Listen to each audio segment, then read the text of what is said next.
Welcome to Rules of Villainy, where three new trading card game players quest and challenge their way to the competitive top tables and discuss their opinions on Disney Lorcana. This is episode 19. This week, we'll discuss the latest news in Lorcana, answer your questions in Constituents Corner, and break down Azurite C for limited formats. I'm Villain Vince, joined by my two co-hosts as always, Villain Andy and the Mayor of Lorcana, Brad. How are we doing tonight, gentlemen? As well as I can be. How are you guys? Yeah, I've been better, but I'm looking forward to the next set coming out. Ready to empty my wallet on some cardboard. I will say I've already pre-ordered it. Yeah, I've already pre-ordered it, as I think both of you have as well in certain quantities. But it's funny, now I'm the person asking this question because I've been asked this question three or four times today, going to different coffee shops, going to League tonight. And my answer is that I'm present. I am here. As our listeners probably know, there was a election here in the United States. And I think some disappointing results. Not entirely unexpected, I don't think, but still nonetheless disappointing. And just know that we really love the Lorcana community. And, I think if you need to take a break, you should do that. You should do whatever, realize for your own mental health. But we're here to, support you and support our community. Yep. And love one another is the only thing I can ask. It's wild times, but love yourself, love one another, and if you need somebody to listen, we're here for you. Yeah, absolutely. And we're going to defend our community. So, that's what we're here for. And we'll link again to our Discord, but we really encourage you to come join our community even off the podcast. And that's not just a plug. Like, we want to really have a great, inclusive, positive community, and we want to create that space, and we're determined to do so.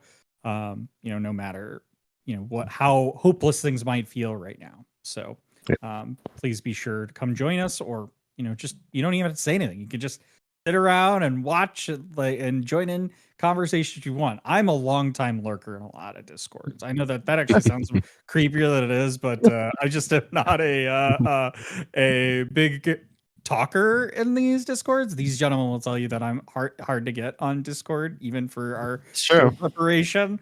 Come join, and we are committed to making a positive environment for the Lorcana community. But with that, we should get into some Underworld news. So I think we finally may have gotten some finalization on what the European Continentals are going to be in Paris, which are coming up pretty fast. They're only a little over a month away, right? They're in early December, I think. So yeah, what do we think? Yeah, I mean, honestly, I was right on the money here. December 6th through 8th. So we're a month away from the first Continentals of Lorcana. So what do we think about going? Structure? No. Yeah, I got my invite when I played in Germany earlier. You guys might have missed me for a week, but no. All I can say is I hope that the NA Continentals are better. And to be fair, I don't think I'm going to be making the trip to the North American Continentals. So, I'm just sort of hoping in general. But Worlds absolutely has to be better. I think, if I understand correctly, the format is basically you pay, for an entry ticket. I think it's like €50 dollar bills or whatever their fake money is over there. And you get in for a 6-hour window. And there's 4 6-hour windows. So Saturday 2 times and Sunday 2 times. And I kind of feel like I'm being invited to a football game, but only for 1 quarter. And I'm kind of like, well, I want to go and see the whole event, right? Especially after Seattle, I'm a huge fan of the spectator sport of Lorcana. And I just want to make sure that when I go to Worlds that I'm not gonna have to hang out in the parking lot for 3/4 of the event. That doesn't feel great. But Yeah. competitive Lorcana, they're going to stream it, I assume. I'm super excited for it. So, yeah. Yeah, how do they? I don't understand. You guys have been talking about the windows. Like as a spectator, like you get 6 hours to come into the venue and just do whatever you want. Perhaps play in an event, which is half of that time. So And they do include, it comes with a package. So I don't exactly know how the times all work, but I do know that with your entry, you get a 6 hour window, which includes meet and greet with a developer, with one of the creators, with an artist, just like we had at the DLCs. I believe it also includes a side event of some sort. Okay. Obviously, a much shorter one because you're only there for 6 hours. And I assume there will be time, of your 6 hours, an hour in meet and greets, 3 hours in playing, and then 2 hours of just kind of wandering around and seeing vendors and meeting people, and presumably a big screen and watching the event. But it just it will feel really unfortunate for those who have to get ushered out, especially like the second day. You're halfway through and we're going into the top 16 or something like that, and yeah, like, oh, okay, early crew out, leave. You're no next people in. It's like, Yeah, that's what I'm I will curious. say this is not to switch and bring politics, but this is like low key. Like it feels very like how if you've ever tried to like I'm such a nerd and wanted to see oral arguments at the Supreme Court, and if you don't get like a ticket in line to watch the whole thing, you get like 15-minute segments, and they like bring you in like a break, and then they usher you out, and it kind of feels like the same format they've got going on here. It's like very much like you can watch for a little bit, but they do have some Andy was talking about the side events kind of. So they got a pack rush, play a cooperative game, so the Illumineers quest. You can play a multiplayer match, game development meet and greet. So there's going to be, I think, an exclusive Disney Lorcana challenge pin. We don't know what that looks like yet. Whatever it is, I like need it. Illustrator special promo too, right? meet and greet. Well, I think we do know the promo though. I think the Mickey? promo is going to be the Mickey. Okay. Yeah, Like the So- OG friend true from- friend. yeah. yeah, Mickey? true A friend. true I'm friend. pretty Yep. sure. Yep. Weird. So, but yeah, it's just I don't love the windows, and I hope in North America they do it differently. Obviously, I think some of this is like if you get a ticket, you can get a discounted ticket like on a park ticket. So they're hoping folks will, not Go just to sit the around in the pool. parking lot, but go to the park. So make it a kind of Disney experience, which is cool still Fair. nonetheless. But I definitely was maybe hoping for more. I think probably if I had to speculate, is that some things like the quest kind of experience isn't fully baked yet.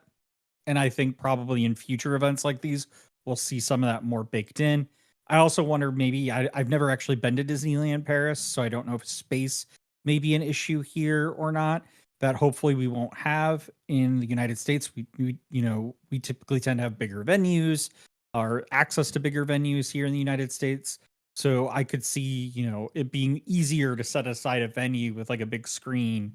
You watch. That's I think the thing to me is like, where are we talking like spectator? Like you're in the place and you can hear and see them, or like it does it. I would imagine A you'd have to screen. be able to see a Big screen. place where you could see Yeah. a screen, and you just shouldn't have like I don't understand the 4-hour access and stuff, because like I think Yeah. people would probably come and go if they had access to that. Maybe especially because there's still like a lot of downtime betwing matches and rounds. Yeah. So that's Yeah. kind of my 2 cents.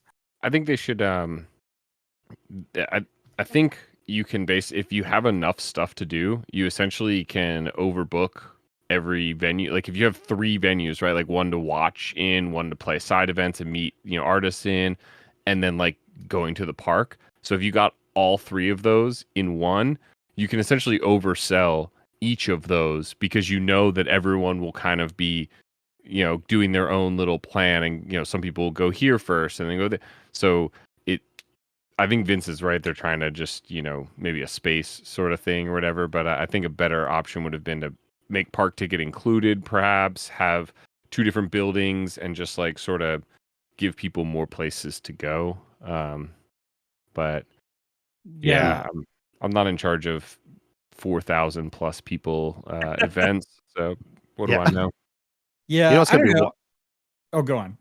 No, I was just going to ask what's going to be wild. It just clicked with me like in the last few minutes, being that these are on Disney sites, that they're going to be the first events that they're going to probably have official like Disney characters there, and Oh yeah, yeah, I should have said that. That's one of the it says that in there that it's a character meet and greet, I think, is one of the things you get with your wow, stream. So that's incredible. I'm and just imagining being at a DLC and Mickey seeing Mouse. a Disney Mickey Mouse, right? I And not think the one you see on the corner by the gas station, the actual Mickey Mouse. Like, Times Square Mickey Mimkey. yeah. I think the card is going to be the new blank template. Oh, that'd be Mickey great. True Friend is, and they've talked about how they're going to have the blank ones that you can get signed. And if they're having a character meet and greet at the event, and the promo is Mickey True Friend, then it seems very likely that it's going to be that card, with the blank spot, and you'll be able to get Mickey Mouse to sign it, and then, us here in America will be able to buy them for $400 the first week after. Or that's They're going to be being expensive. generous. Don't buy Yeah. them. They'll be plentiful. Yeah. Once they come to America here. But yeah, I'm excited for more competitive Lorcana. Can't wait to see it. Yeah, I did apply to be a judge at the North American Continentals, so Hey, good luck, buddy. we'll see what Nice. happens there. PPG, if you're listening. I'm just kidding. Kind of. How I'm villainous of you. Yeah.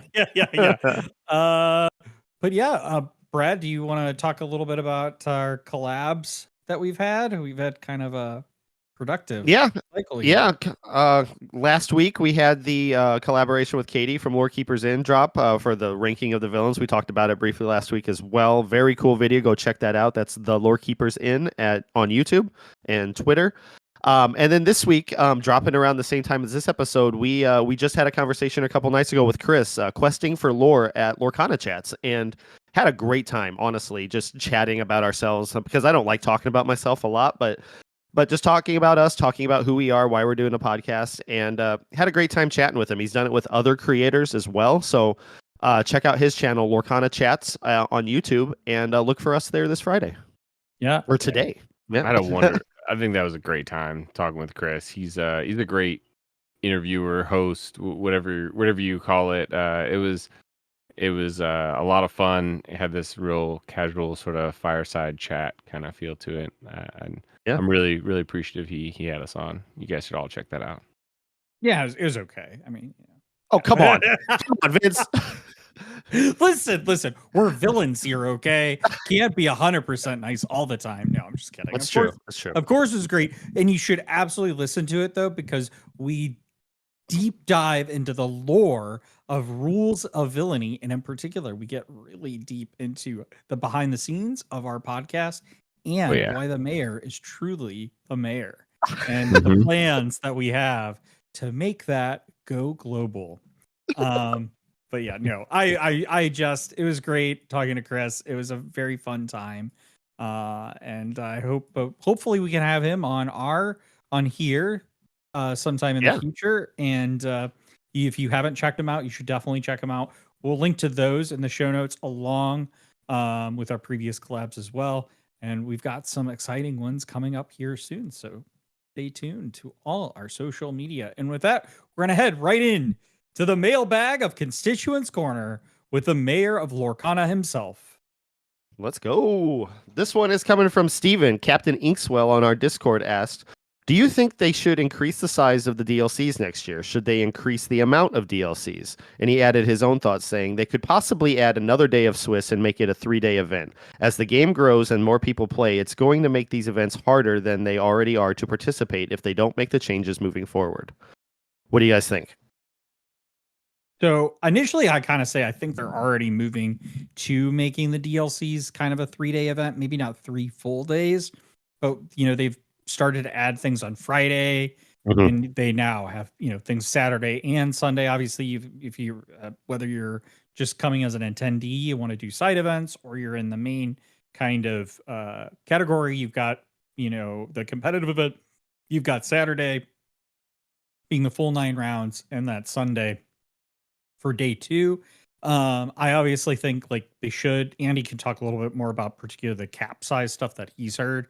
But I think obviously like cap size should be raised. Although I think at a certain point, you know, you gotta have a cap because the event does have to end and there has to be some sort of end to the event, and you don't want to go too far. I do think there's a question, I think, of the format of the event, which is more like, you know, should they have more Swiss rounds? And I don't know. I kind of go back and forth on this. This is my first TCG, and I think Lorcana does a pretty good job of how they run the event. But, you know, I know folks at Podcana, particularly Brennan, want to, you know, talk about having more Swiss rounds, especially going into day 2, and then having a much, you know, shorter top cut. So, you know, maybe you only have like, you know, an 8 or 16 top cut or something like that. And I don't know how I feel about that in particular. But, you know, I think it might be hard to keep folks in the tournament for that long. But obviously I think you'll kind of know. Well, I think the idea is it's a day 1 Swiss, cut to a day 2 Swiss, and then cut to a top cut in day 2. So Gotcha. I That makes think more you sense. lose half of or a large portion of the field.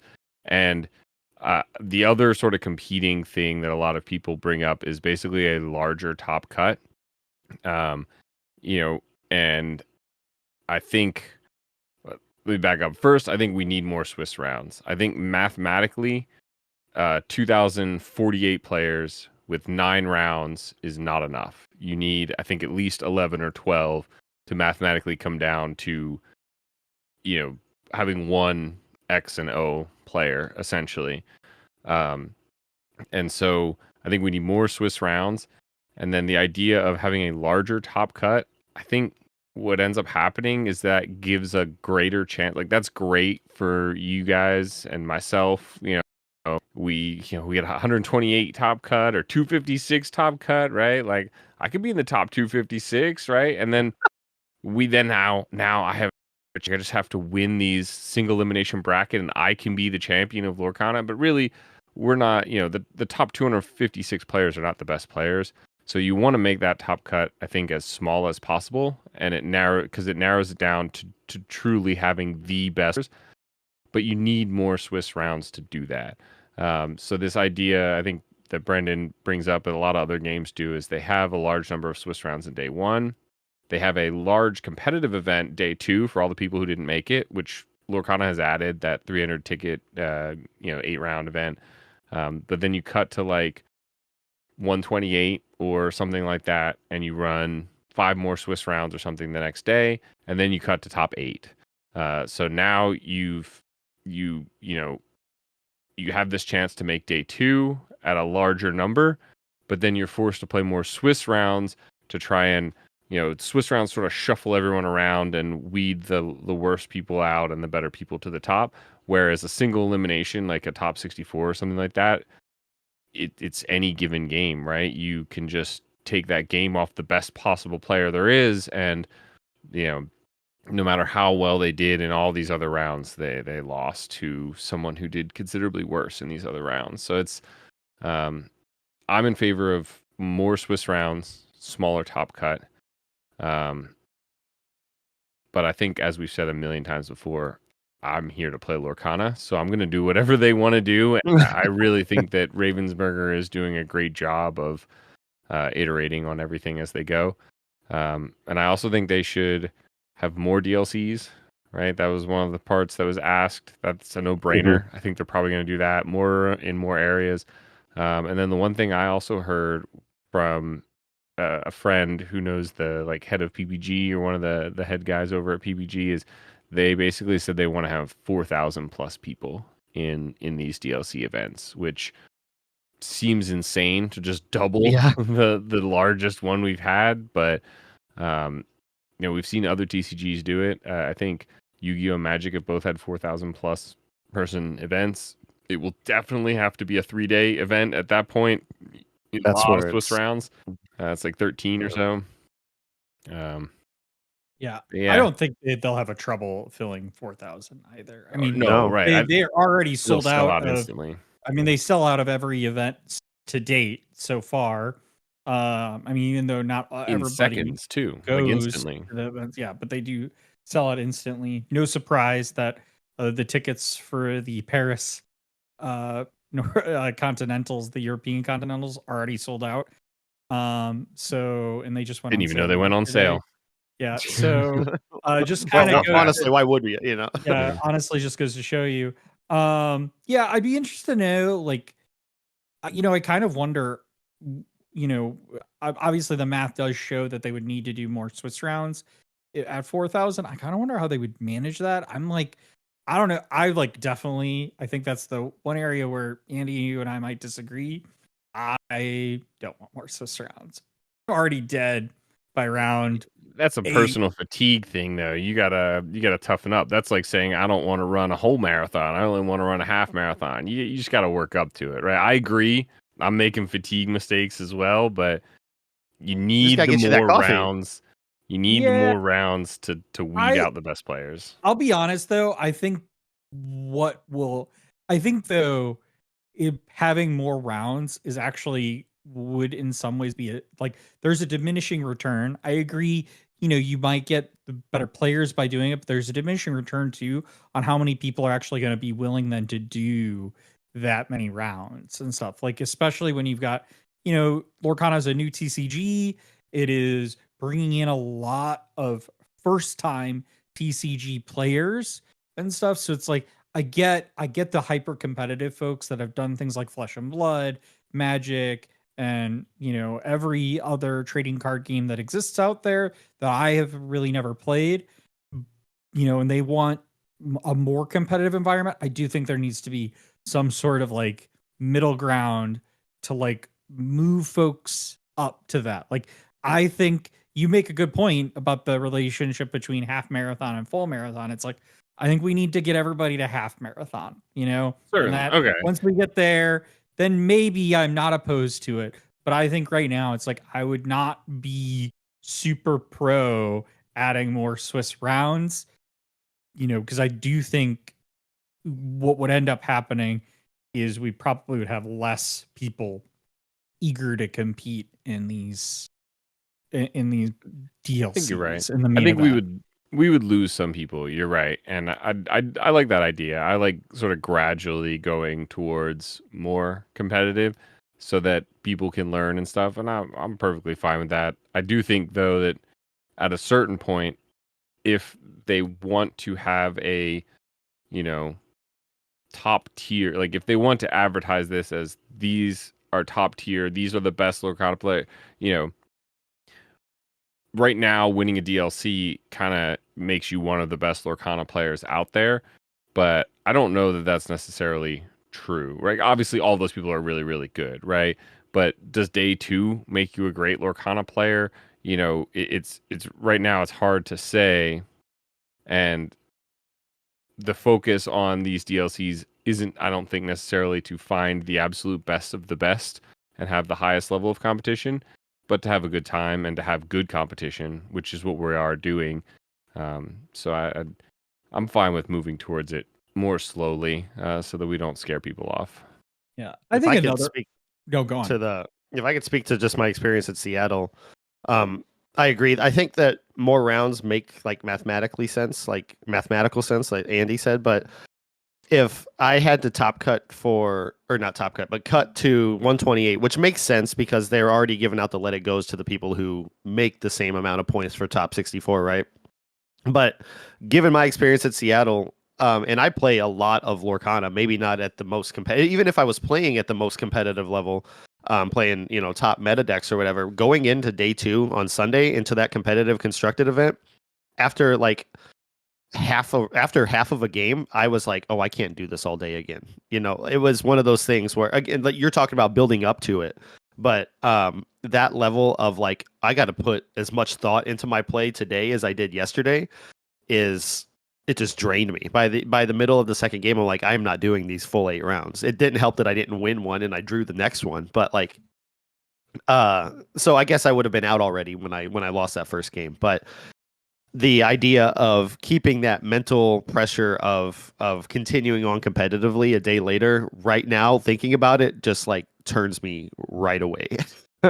You say that, but the moment you make day 2, the trip to Moorfire in Seattle is a different feeling to it, right? The drinks Yeah. are a little different. They hit a little Yeah. different, the grape juice, if you will, hits a little different, and you get The that Welch's adrenaline flowing. I too mean, close. do you think the teams going into like the World Series are ever like, man, another game? Yeah. No, they are pumped. They are ready to Yes, go. I know.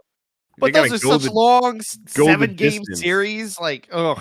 I think about that too, especially with hockey, where just like every series seems to go to 7, and then they got to do the Yes. championship one. Like, these guys are tired. No, But the adrenaline's different too. You're right. If I was winning on day 1, then yeah, going into day 2 would be much more exciting. Right. But losing is I don't- draining. Winning is a yeah, I little guess. less Yeah. draining. I mean, in fairness, the sports, they do get breaks. That's why they kind of go on Yeah. a while. But True. anyway, one thing I think would be maybe a middle ground here, and I don't even know if they're going to do this, but maybe instead of necessarily having more DLCs, is increasing the size of the DLC, but then having some sort of like more regional kind of smaller event than a DLC that is more easily accessible for folks around the country, that maybe warms it up. And then maybe you could have this kind of Andy-esque, if you will, DLC that has 40 Swiss rounds and a top cut and more Swiss rounds and then another cut and then more rounds, so you're just playing Lorcana all the time. Yes, week-long Lorcana gauntlet. Lorcana in the cell. Zan and Moyen enter, and only one leaves Victor the Golden Mickey. But yeah. Anything else? Just the logistics of everything too. Adding a third day. I know they did add the third day with Friday with the events and everything, but that's if you're doing full. I don't know, I'm thinking about the extra night in the hotel. I'm thinking about the extra time, extra, food expenses, all that stuff. It's going to get more costly doing that way for the player as well. And you've already addressed we're going to probably lose a few people in that kind of the scope of the big game, but. I don't know, I'm losing myself thinking about what could be. I'm excited. I think that this was a learning experience throughout this year of, all the DLCs. We watched them grow and be better and better, as we talked about last week. So like Andy said, we're here to play Lorcana. I'm going to do whatever it is, but I could see myself getting very burnt out on it. But last thing I'll say is bring it to St. Louis. St. Louis or Kansas City. I think we deserve one. Also, well, that's right. You heard it here. St. Louis. I was gonna say, I think it was Illuminatiers, right? Had George from the head of PPG on this week, I believe it is. It will have been a couple of days ago when you guys hear this, but that was a good listen as well. And they talked about exactly what Brad is saying. Basically, George, the head of PPG, has been just not home for like the past like 6 months because he's obviously his regular job, but then these events are such a big ordeal, the staff and organization and stuff, and it was a really good breakdown. Definitely worth the listen if you are a event planning nerd. Yeah, we'll link it below. Yeah, absolutely. Yeah, you can just go look at them. They're the Illuminatiers. They're the quintessential Lorcana podcast. Liam, leave some of the guests for us, okay? Yeah. All right, man, stop it. You're too good. We love them over there. But if you have questions for the villains, please send us your questions by commenting on this video or tagging us on Twitter at Rules of Villainy, or joining the discussion on our Discord and chatting in the Constituents Corner channel. With that, we'll move on to the main segment. All right, so we've got some limited stuff coming up here in the next few weeks with the release of Azurite Seed. Did I say it right, Brad? Am I getting it? You did. Congratulations. Andy, in post, I want to hear some audience clapping and everything for that moment, because that was incredible. So we're going to break down some some maybe draft techs that draft cards you should be looking for, or sealed cards, depending on whether you're doing draft or sealed over the next few weeks, as a lot of stores are doing those events. I know a lot of the stores in our area are doing so. Are either of you playing in any right off the bat? Yeah, I should. Yeah, I should be at Grapes on Friday, and then we got ours at game night on Monday. Those will be the two that I'm attending and really excited about. my two favorite stores running sealed on launch night on the same night, over an hour away from each other, and I it is devastating. So I don't think I'll be able to make Grapes, unfortunately. Be at Bodox for their sealed, but both of them I hear are always a fantastic time. I'm excited to open some packs. And Fortuna will have it on Wednesday, so it'll Nice. Easy to make. Well, actually, it's not. We record, but I know. Yeah, that's gonna be tough. It'll be fine. We've made it work in the past.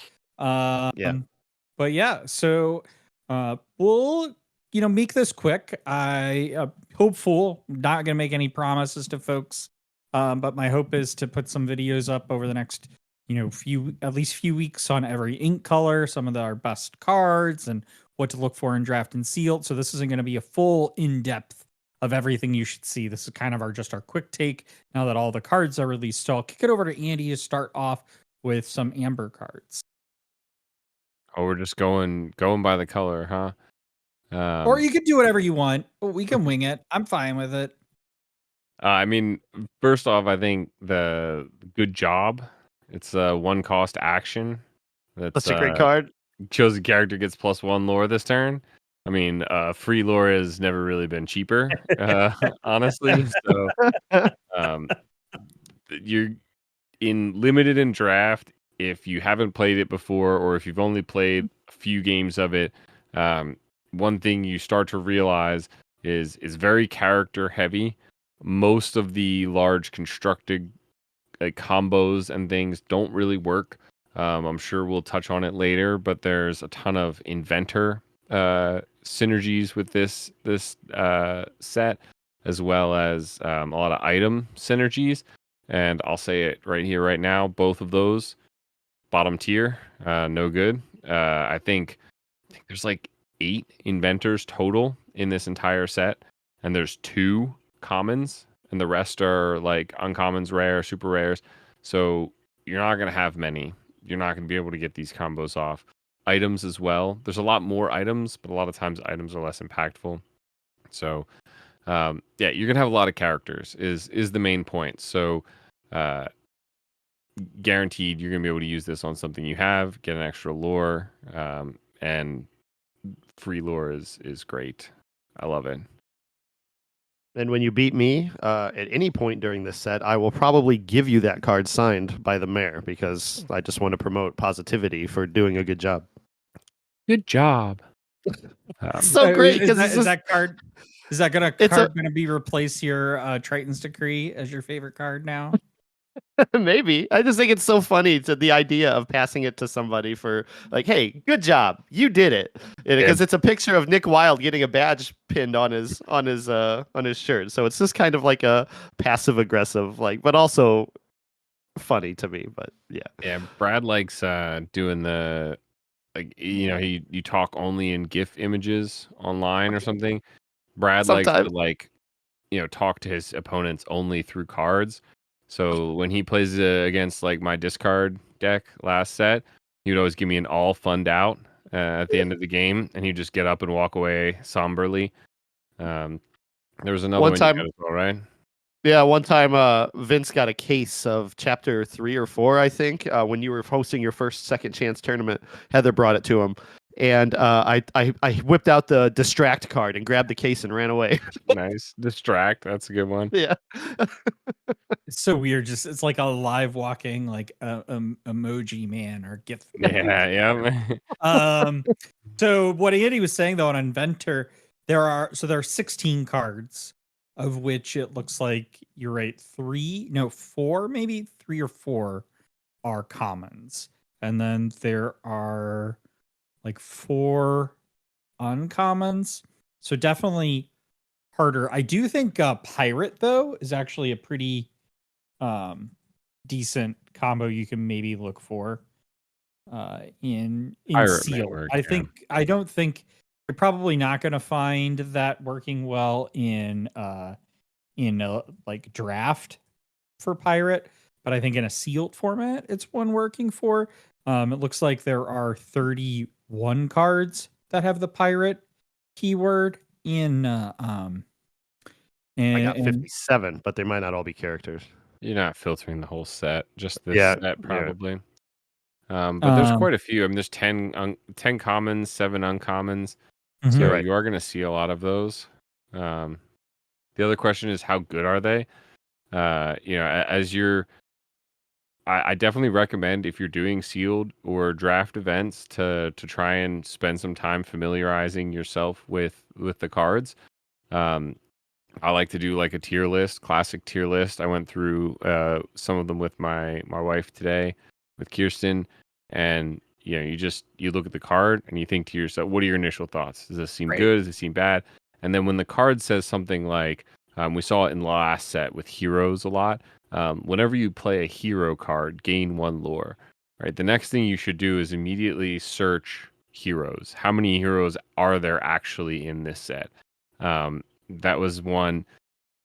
I think his name is Hero Hamada from Big Hero 6, right? He's like a 3 cost 0/3 or something. You pay 2 and you can search for like a robot or an item card from your deck and put it on top of your deck. And there's only like 3 robots, and none of them are common, I don't believe. And so and the items, none of the items are impactful. So you basically search for those robots items and you think to yourself, okay, I'm paying a lot of ink for a very low statted card, and then I have to pay even more ink to use this ability and exert him, so it potentially only is going to happen once. What am I getting out of this? I need to be basically getting a card that just sort of guarantees I win the game, right? Like, is there one of the robots is a legendary too, so yeah, you're never going to find it. Yeah, That's a I would good card, also, though. That Baymax. yeah, the Baymax is a good card. I would just say that the other thing is like you want to keep in mind keywords, right? When you're always doing limited formats. So looking for things that have a rush, looking for things that have evasive. I think big in this set is resist is actually going to be a huge factor in a limited format. I wouldn't sleep on resist. And also like just be aware of what's on your board too, to recognize that cards have these keywords. Support is another mechanic that I think is pretty valuable in a limited format that is maybe less valuable in a thing, because what support's really good for in limited, in my opinion, is when there's like the 1 or 2 location that's harder to remove in a limited format, and you can use support to more effectively get your character to do the damage to the location and take it off the board. So those are kind of the things that I would look for here when I'm doing kind of a limited format, whether it's I draft is, I think, going into a new set is significantly harder, because you're trying to read the cards to learn them all. So I think what Andy says is making sure that you've reviewed them more. If you're much more important if you're doing a draft than you are doing a sealed.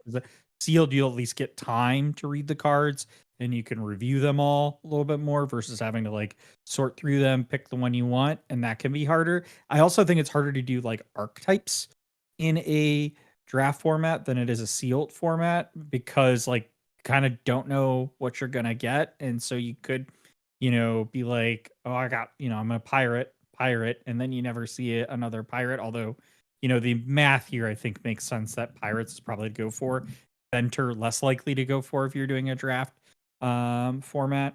So I think those are the things, and always just like keep in mind your inkables versus uninkables, right? And I one thing I want to bring up is to remember the acronym that Katie actually taught me from Lorekeepers Inn with her sealed and draft video a couple sets ago. It's an old acronym for Magic called BREAD. Excuse me.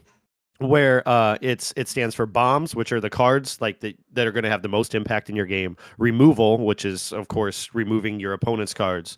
Evasive, as Vince touched on, which you have to meet certain conditions to remove those cards, or they have to have evasive to get rid of it, right? So it's always great to have that extra oomph on that card to stop it from getting removed. Aggro, any card that quests for more than one is going to expedite you, to that win condition. And then realizing what those duds are, like Andy said, with reviewing the cards, this card's not going to be so good, so that you can throw that away right away. So that's something I try to take to all these limited events, is that acronym, just to know what I'm looking for at the base, and then reviewing more to understand how those apply. Yeah, I think I think Vince is right. Support is great. Limited is a board-based game. Support allows you to quest and clear the board or control the board. I do think, though, unfortunately, and another reason why you always check ahead of time, support is very, very minimal in this set. There are only 7 cards that even have the word support on them, and at least 3 of them don't have support and are just supporters, I guess. So I was looking at the Nick Wilde card, 1 cost 1/2. While you have another character with support in play, this character gets +2 strength. So a 1 cost 1/2 is not great. It's understated, right? A 1 cost should be a 2/2 or a 1/3. But if you have a character with support, if you can follow that up on turn 2 with a support character, now you're looking that your 1 cost is a 3/2. It is, and that's very overstated. So I looked, what support characters do we have? And unfortunately, there's only one support character that comes in on turn 2, the Winnie the Pooh. And it's not great. It's a pirate synergy. Not inkable. It's uninkable. It's a 2/2, so it's already understated, only 1 lore. But it does have, whenever this character quests, you may pay 1 less for the next pirate you play this turn. Which, again, Vince is right. Pirates could potentially work. I do want to touch on the draft versus sealed. I think they're essentially the same thing, right? You're just getting random packs. What makes it slightly harder in draft is that other people can take the cards from you, but you end up with essentially the same random distribution of cards. But ultimately, there needs to be enough cards to exist, right? So if you look at you can do the math on these, right? You have all the commons, uncommons. You know exactly what's in every pack. X number of commons, 1 of each color, and then you can basically say, I expect to see X number of these cards at any given table. There's 8 people at a table, 4 packs or 6 packs or whatever. That's used often for evasives. You want to know how many evasives you expect to see at the table and whether or not you should be fighting back against those evasives. On that note, I do think evasives are kind of underrepresented again in this set compared to other sets. I think Vince is right. Resist seems to be one of the big keywords they're going for in this set. And I think it's also incredibly hard to calculate into this, into the sort of thing, right? Because all of your base stats, when I go through them, I try and look, I say, okay, 4 cost, I can get a 4/4, I can get a 4/3, I can get a 3/4, I can get a 3/3 with an extra lure, right? I can get all these different stat lines for the same price, like ink price, which, what am I going to be going up against? What is the most common thing I'm going to need to defend against or attack into or whatever? And I think there's not a lot of these base level evasives. The evasives they do have are really good, in my opinion. There's one of them that's like a 5/5 or something. Yeah, the Goofy Peepo, Flying Peepo. 5 I will say evasive. evasive in this set is pretty average. So it's not below. The only set that kind of stands out in evasives is the Into the Inklands. So this is a pretty average set with 17. cards for evasive. So I think they've It does not have done a pretty good job. It has 17 cards with the evasive keyword in them. A lot of those aren't characters with evasive, like Mr. Smee, evasive during your turn. Hey, hey, evasive during turn. Kakamura Yeah, is when but the I mean, those character. are I still consider even those evasive cards. And I mean that's the same keyword that appears in other cards. Like I mean, having an evasive card character on your turn to be able to swing into an evasive character is still important to help deal. Like if Half as you good. end up not sure half as good, but Right, yeah. you know, it makes it easier to remove. Because as far as I'm concerned, I haven't seen, but I'll be honest, I haven't looked at every single card in the set. Is there any like direct removal cards? Mm. So like if somebody's got a character with evasive on the board, you need And you just get an rid of it. effective Yeah. way to deal with it. And having a card that is evasive on your turn is still a good way of dealing with it, even if it is not as good of having a card that is just evasive. Right. I think it becomes less good when there's not as many good evasives that it needs to remove, right? That was one of the big things, like the evasive during your turns, the 2/2 hey hey or the 3/2 Mr. Smee. A lot of the evasives, like the good ones, Genie is a 2/4, the Peepo, the Goofy is a 5/5. There's a Maui Shark that is a 7/5 evasive, which is That's a legendary though. Like yeah, I mean, you're right. Never gonna see you'll see Although it probably, but this only Tinkerbell, I mean, it is 7 cost, but a 5/6 2 lure evasive. The fairy synergy doesn't really. I don't know how well that'll work out, but even still, that's a card that comes down, and if there is no removal for that, no card beats that. It's like a couple of sets ago with TikTok, the 4/7 evasive. If you played that card, like it took 2 TikToks to clear one TikTok. Like it was just that was the only way to get rid of it in the set. So there is literally only one other fairy card in the set besides that Tinkerbell is the 3-cost Other Tinkerbell. Tinkerbell. Yeah, 1/3 evasive. It's also an evasive character. that It's a one's not common bad. though. So honestly, like it's not entirely impossible that you could get lucky Okay. and see maybe multiple because it's a common and an uncommon. So honestly, not a bad Yeah. combo to think about. So You the know, you'll be Tinkerbell is pretty good. lucky if you see that, but And then that makes Mr. Smee pretty darn good as well, because the Mr. Smee, the 2 cost 3/2 evasive on your turn, answers that Tinkerbell, which is essentially the Surfer Mini, right? And we definitely need to answer that. I do think there's also the Wendy Darling. It's an uninkable 2 cost 1/2 evasive. While you have another pirate character in play, this character gets +1 strength and +1 lore. So I think that card could be pretty spicy. Even just putting 2 of them down, 2 cost evasive that quests for 2 is pretty nice. But I do think we will see less of it. It was the last set, right? That had actually I have one of them sitting right here. The set 5 Daisy Duck. This common 2 cost 2/2 evasive. My opponent always had like 8 of those. Every game I played, there was just too many of them. So I feel like there was a lot of those sort of vanilla evasive cards that existed in other sets, and here, I don't know. Maybe I'll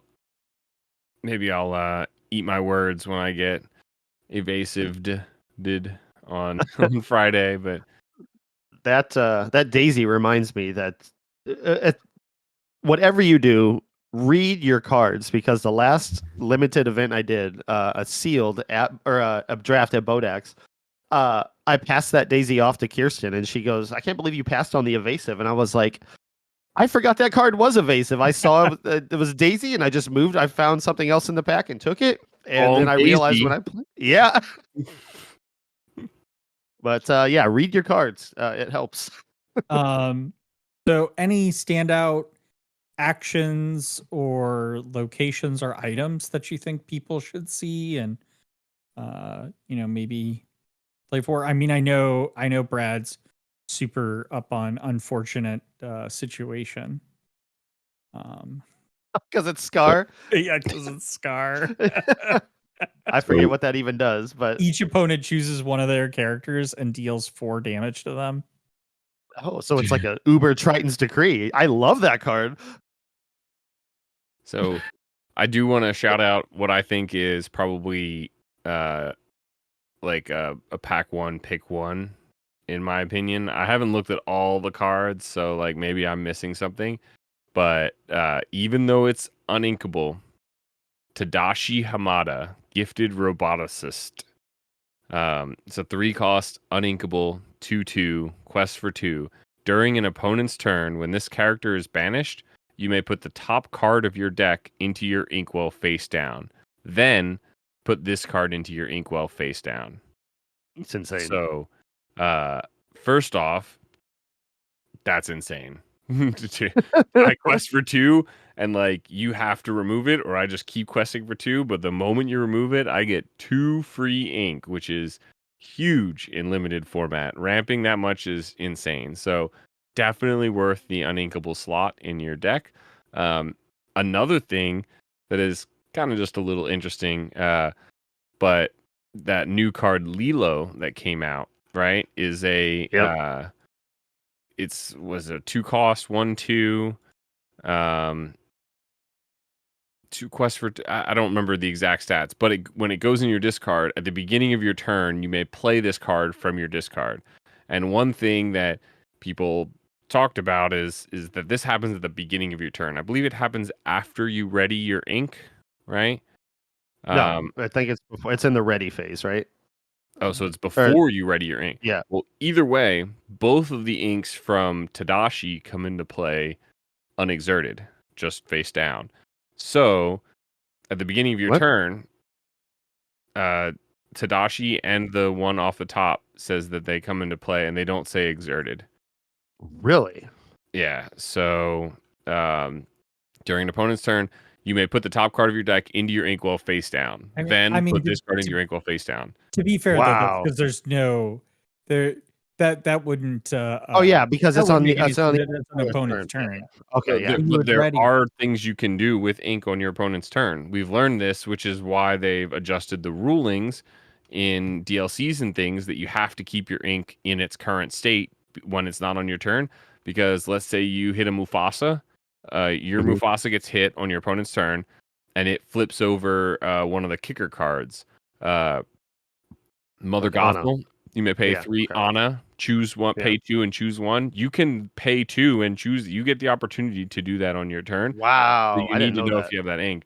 And so the point is, you don't have any, you tapped out all your ink to play something. Tadashi is banished.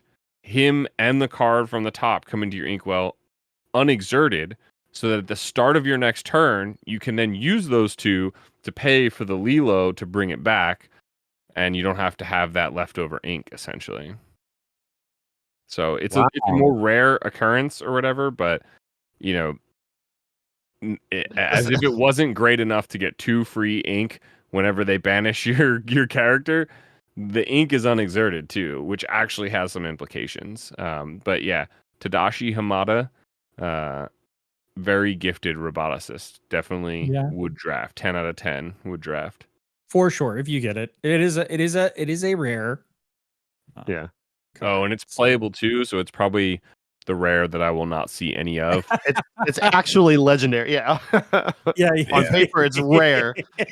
That is true. Although there's always that like one like super rare or rare card that's absolute like just bulk, but I can never get it's more than one. 4 of. It's like I just get like 2 or 3 of, and it's like where's this one? I just want a play set of like the last one. I think was like the Scorpia or what was it? The like I don't even know which I don't even know. A Scroop? A Scroop. That's it. Scroop. Yeah. Okay. Scroop. Yeah. See, what is even from? I don't even know what Treasure Planet, I think. Or no, DuckTales. Is he evil DuckTales? Treasure Planet? I don't know. I think it's Treasure Planet because he's a pirate. Well, that would make sense because I have actually never seen Treasure Planet. Movie night. Yeah, I know. We do need to have a movie night. But yeah, so I only have like 2 of him from Shimmering Skies, and I'm missing 2 more. So there's always one. But yeah, I think we seem to have covered pretty much all the bases for like kind of an overview of the Draft Unlimited format. Do either of you have any kind of last thoughts, prep folks for? Always draft and put Gantu in your deck. There's a He Gantu. does have a really good card. Is it really good? I know he has one. It's Is not it playable? really good, but it's Now I'm he curious. 5 cost. Let me find him. Yeah, 5. so He quests for Captain 4, guys. Cranky He's a Head 4/3. 5. Yeah, and he quests for 4, and he's inkable. It's insane. I think in every sealed, or like you throw him in there just for the lore alone, and then he swings for 4 if you have to swing him. But why? Is he a steel? I thought he was a steel card. He is a He steel. is steel. I don't see it here. That was and one it's also- keyword that we didn't Gantu, talk about yeah. is alien. Although Yeah, I don't the know if any of I don't know if that's a synergy I would play. It is. I'm going to talk about it in our next bit. Well, no, I was saying I don't know if I would play it in in this event, in the limiter sealed. I think Sure. there's a pathway for it in a deck, although I still am on the fence on whether or not I think tribal decks are. There's only 13 aliens in this set. This Gantu is really nice. 4. Yeah, man. To put it in perspective, 4 ink gets you like a 4/3 with 2 lore, or a 4/4 with 1 lore. But to pay 5 or pay 1 more to get 2 additional lore on it in a format that is likely going to see very little to no removal is kind of bonkers. Yeah, he is rare though, so it's good luck if you pull him. But Also to worth pull him. noting, Cobra Bubbles, less good. Still potentially playable. 5 cost bodyguard for 3. So there you go. He's a 5 cost 3/4, and only costs for 2, and you get to infinitely pay 2 to like filter or cycle a card, draw and discard. It's a hand fixer, really. Which at 5 ink you probably don't have a hand left. So okay, maybe don't draft the Cobra Bubbles. But definitely draft Gantu. Gantu's worth it. Yeah, there are a lot of good rares in the set. But anyway, we will hopefully cover more of this, and you'll see more of this on our channel. But with that, we'll move on to Villain of the Week. But Shimmering Skies Recap Edition. So we're not. So apologies to Gantu yet again. He's not going to be the Villain of the Week, but there is actually no true villain this week. However, we are going to post on our social media on Twitter. If we can make the poll work, we may have to relocate it. I don't know what the limitations of Twitter are, but an entire poll of our last few villains of the week for you to choose who will be the crowning villain of the week. We will reveal it next week on our episode. But before we do that, we do have a whole bunch of questions that we're going to talk about today. So the first here is, gentlemen, what is your favorite playable card from the Shimmering Skies meta? But it does not have to be a Shimmering Skies card. Let's start with you, Andy. You got to start with me. I haven't even had a chance to look at the menu yet. I'm ready. You want me to go? Yes, Brad. You go ahead, Brad. You go. The mayor. Yeah, I decided to go with Elsa, Spirit of Winter, but because of the Elsa 5th Spirit from this set. She hasn't been in the set or hasn't been played probably since Chapter 1. She's the Floodborn Elsa that comes out and freezes your board, or 2 players on your board. 2 glimmers on your board, I should say. And it's because of this new Rush Elsa that comes out that it gives her a good shift target, and it's really the crutch of my Blurple deck. I love being able to get that Elsa combo off, and I like the future of possibly having a full Frozen deck because there's some synergy with Anna, who does similar things as well. But my favorite card, at least in my deck that I played all set, was that big Elsa. Getting her out on the board again was always fun, especially against aggro when you can just freeze them from doing anything and do your own thing. It was glorious. Andy, you ready? Yeah, I guess if I have to be, you're not gonna like my answer, Brad, but I think the best, most playable, most villainous card from this past set's meta Said is our favorite, not best. favorite. All right, No, well, do it. Do your thing. Do your like thing. if your favorite cards aren't the best cards, are you really the best player? So like no. I think it's gonna have to be our good old friend Prince John. Yeah. Just continues to tax the meta. He took a break a bit, but came back and is just ruined so many people's DLC, Well, mine because I can't play him well enough. But you know the Sherwood Internal Revenue Service was out of funding, so during the Ursula's return, and Sirs. then they got funding again, yes, and so he was able to then seize the taxes. So yeah, makes a lot of sense to me, honestly. they had a squirrel problem for one set there that they had to deal with. Little like crossover from the whole Emperor's New Groove. Just messing things up in Sherwood Forest.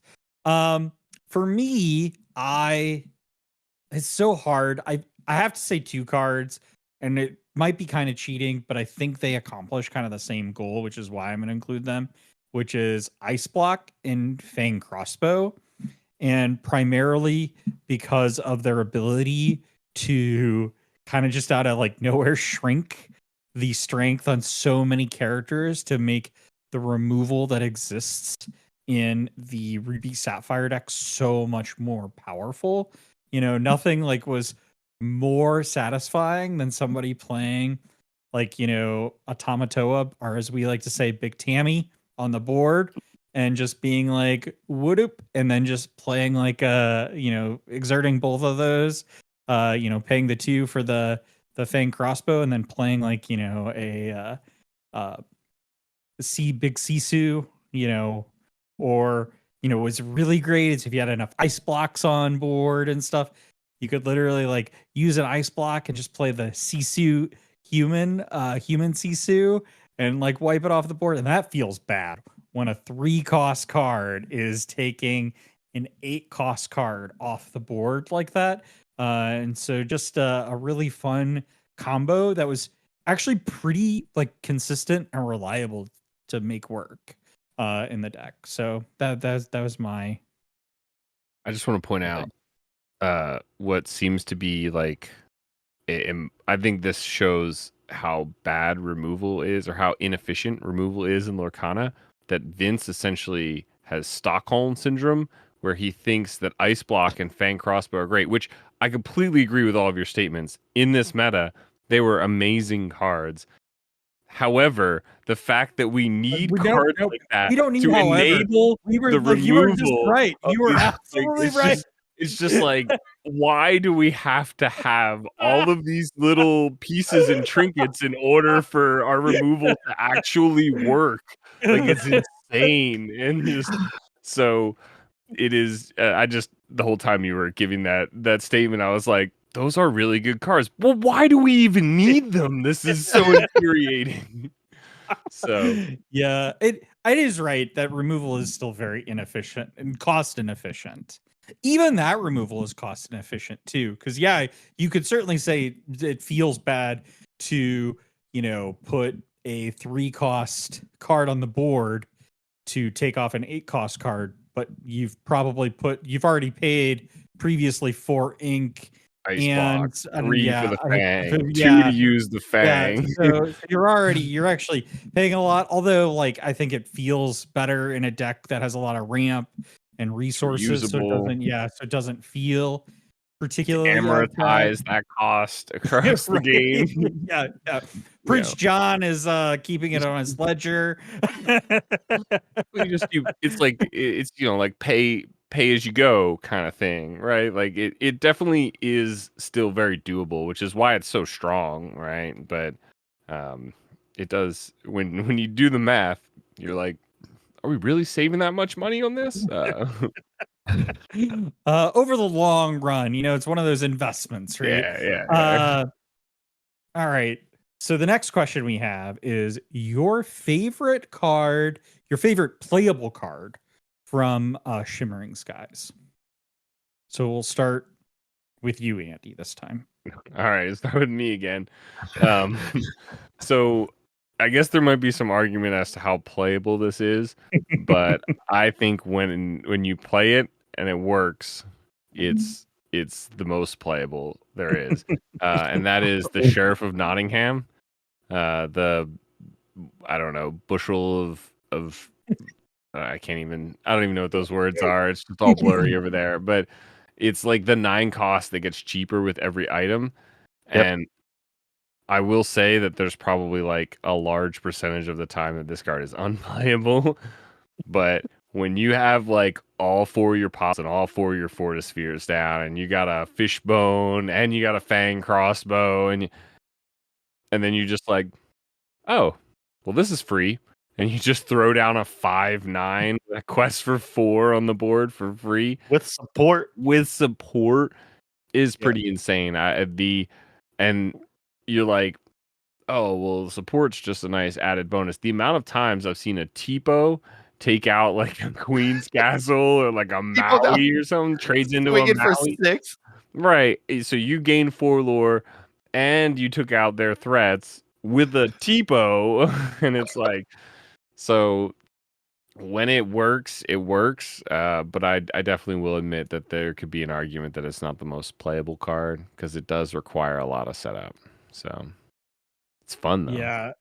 I mean, the cards that always take the most setup are always the hardest ones to like see through to fruition, right?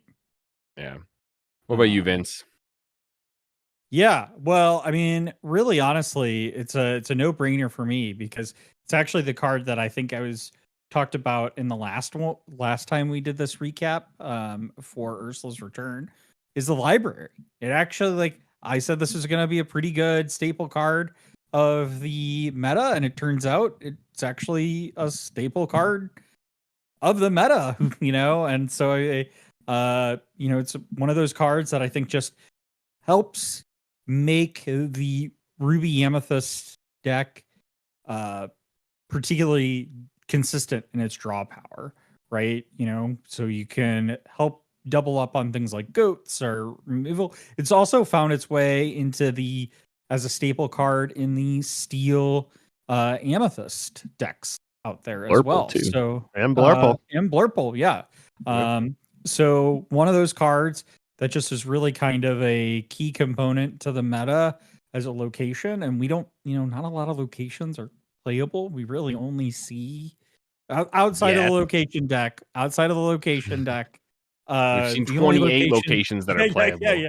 The locations that we really see are like that we saw in the meta was Hidden Cove, Queen's Castle, and the library. And then I think like maybe, a little bit of McDuck. Maybe you saw a little bit of McDuck.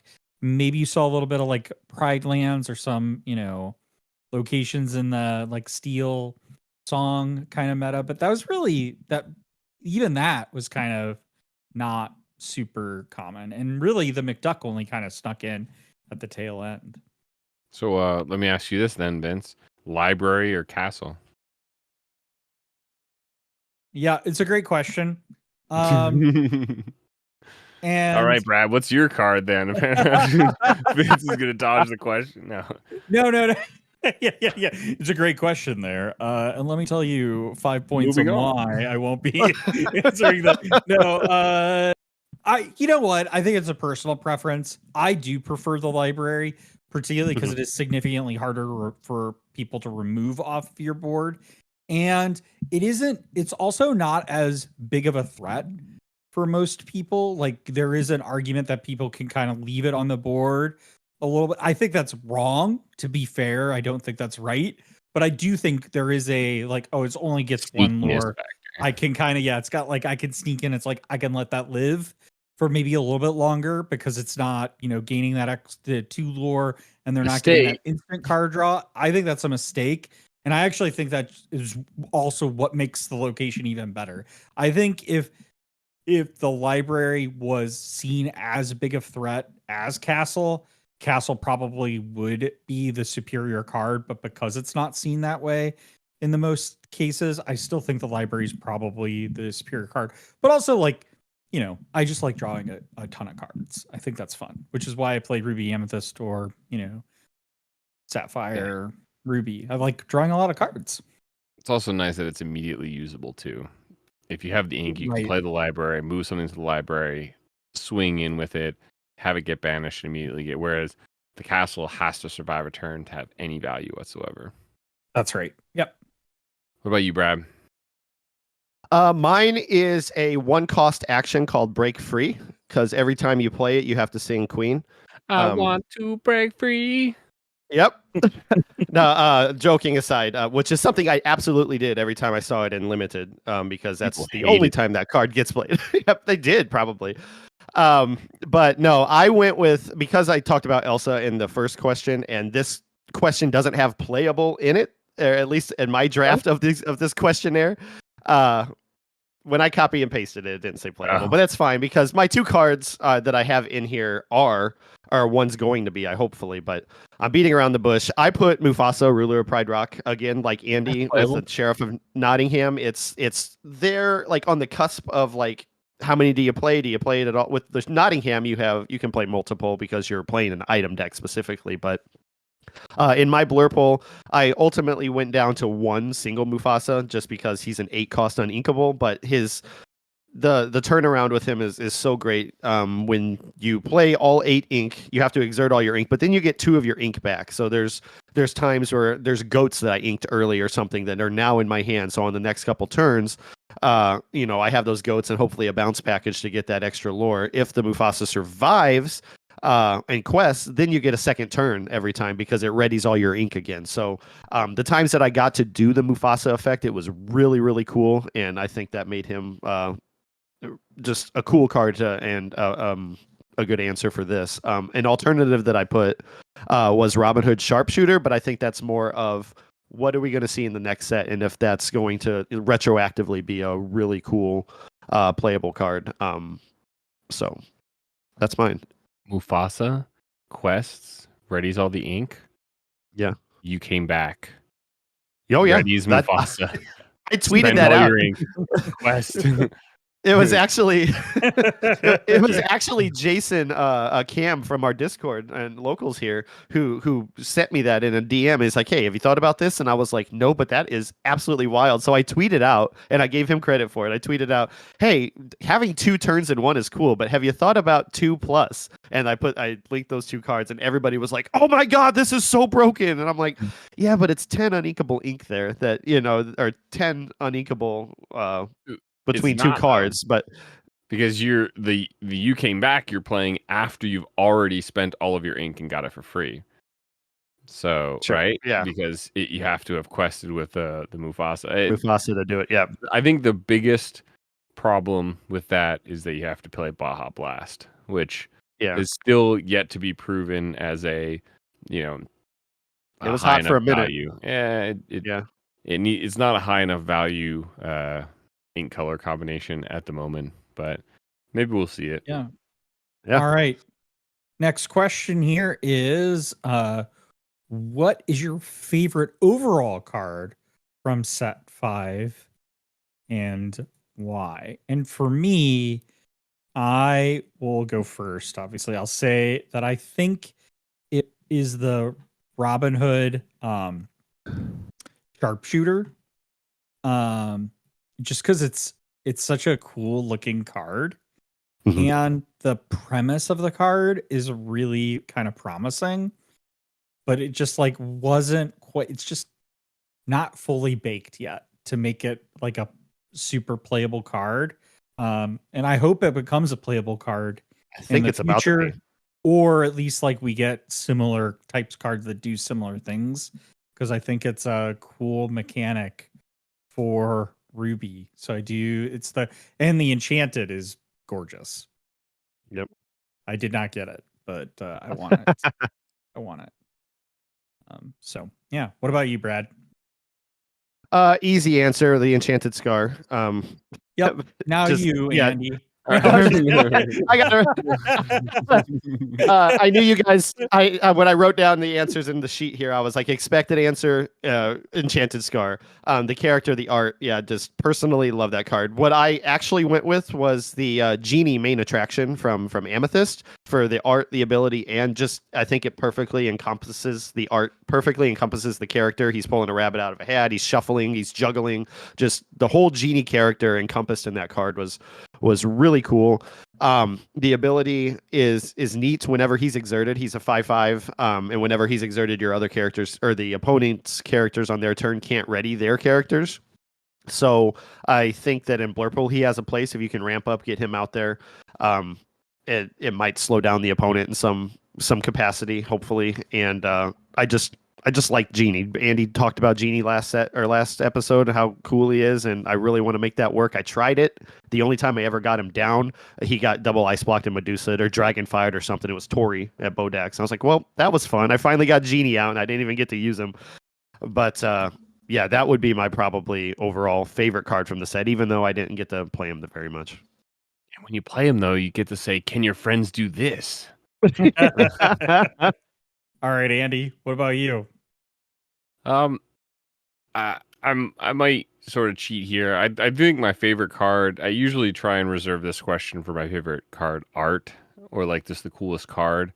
Otherwise, it would just be like Visions of the Future. It's really good, yay! But I think Arthur, the King Victorious, the Enchanted, is just an awesome card. Like the amount of color that exists in there. Like I feel like Arthur's got like a Dragon Ball Z sword or something where it's like going Super Saiyan. It's like getting all crazy colored and like this really cool like kind of comic booky style to it.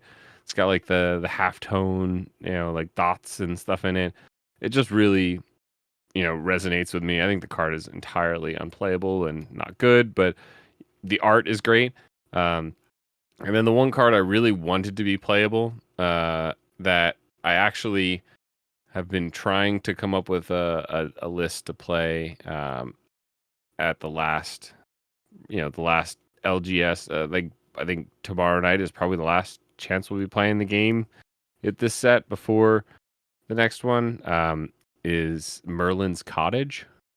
Opponents, all players play with the top card of their library revealed. So the concept is basically when I was playing Green Steel and I went up against Ariel, the blue Ariel, I basically realized that card just wins, right? Ariel on turn 6, Dime on turn 7. You then have 3 turns, period, to win the game. There's absolutely nothing you can do in the Green Steel list, the ones that existed at least, to take care of that. And so I thought, okay, well, if I have this like guaranteed win, how can I guarantee that I get to this guaranteed win?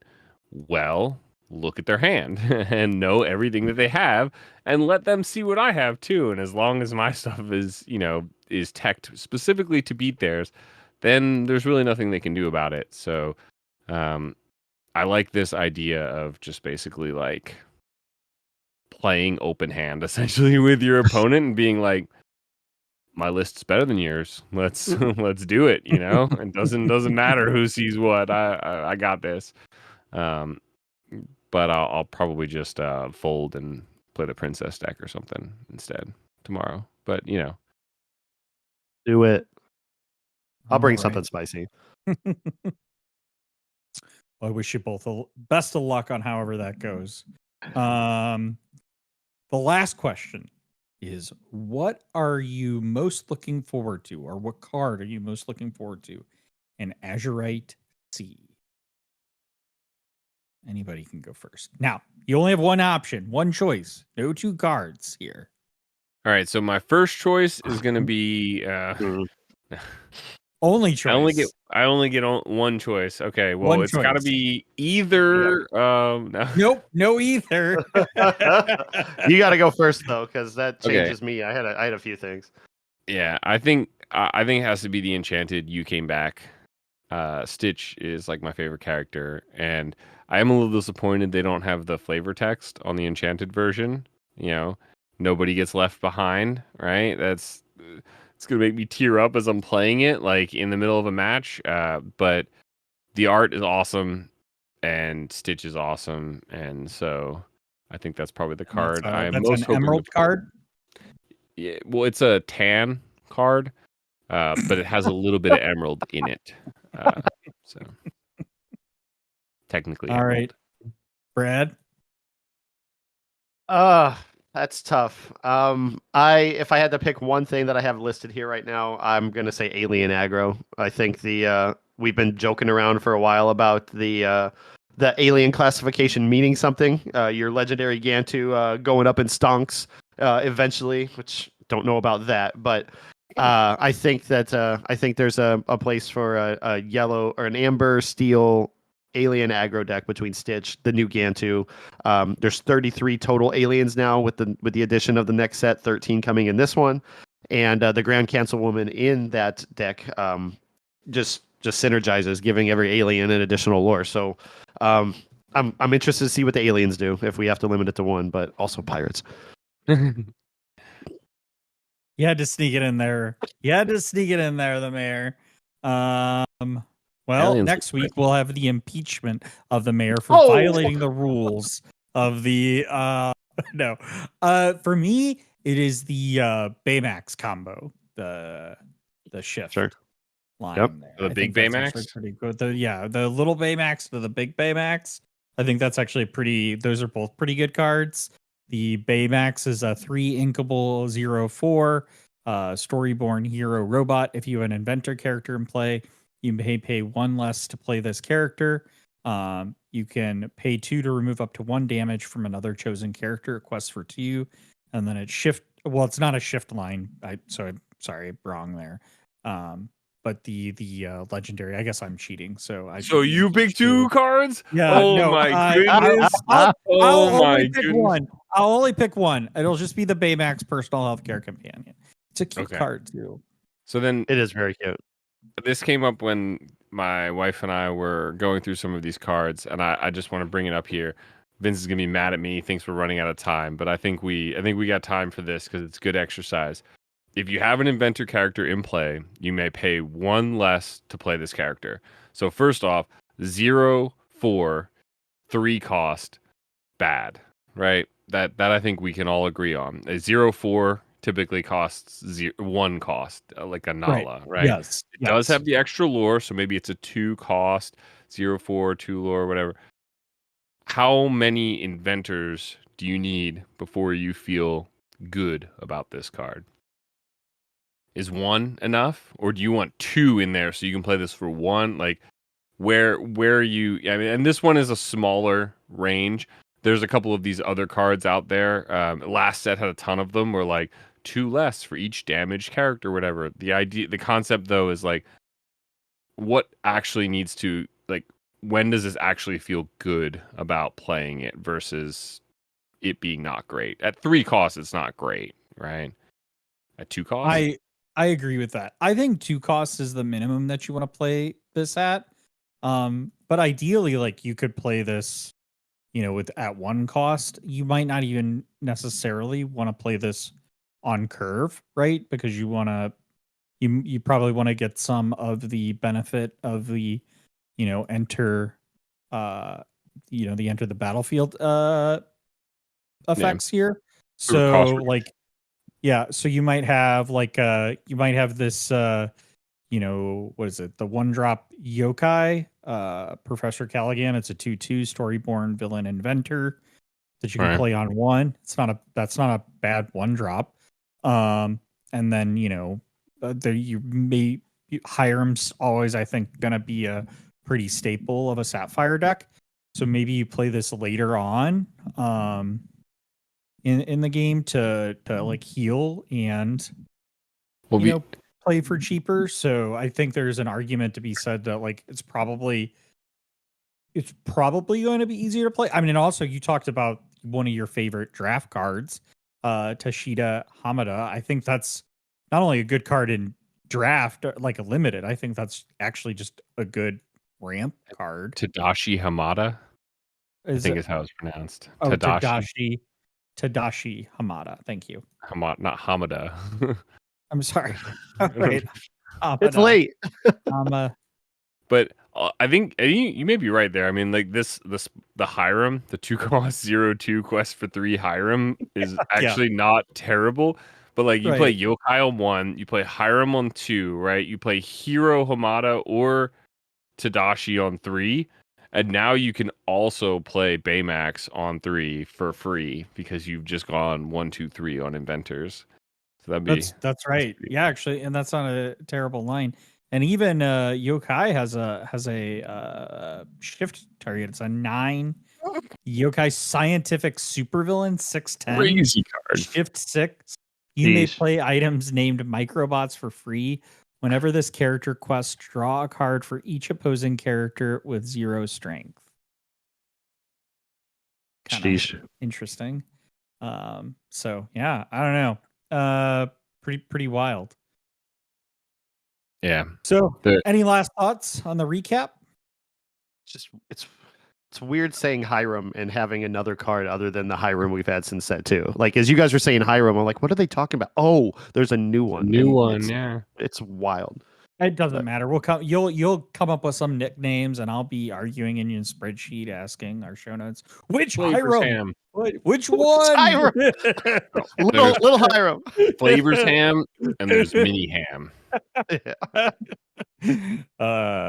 Because we're starting to get to the point where you're doing things like Big Sisu, Little Sisu, and Little Sisu already doesn't work. They have to do Little Sisu and Human Sisu and Big Sisu.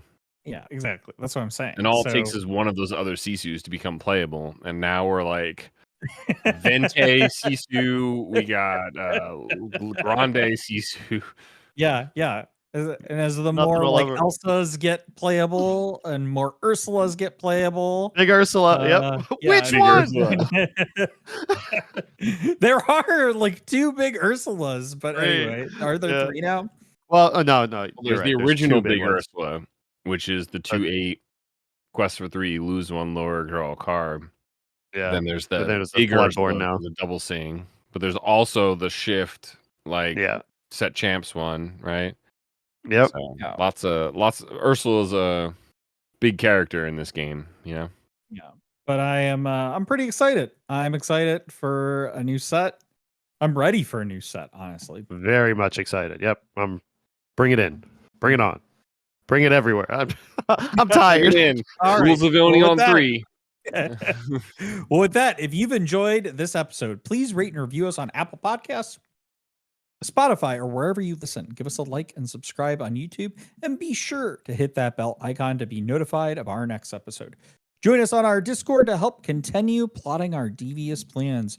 You can also ask the villains questions by commenting on YouTube, tagging us on Twitter @RulesOfVillainy, or in our Discord. Until next week, stay safe, fellow villains. Be wary of wannabe heroes who want to disrupt your villainous plans. And as always, remember the rules of villainy. Sheesh.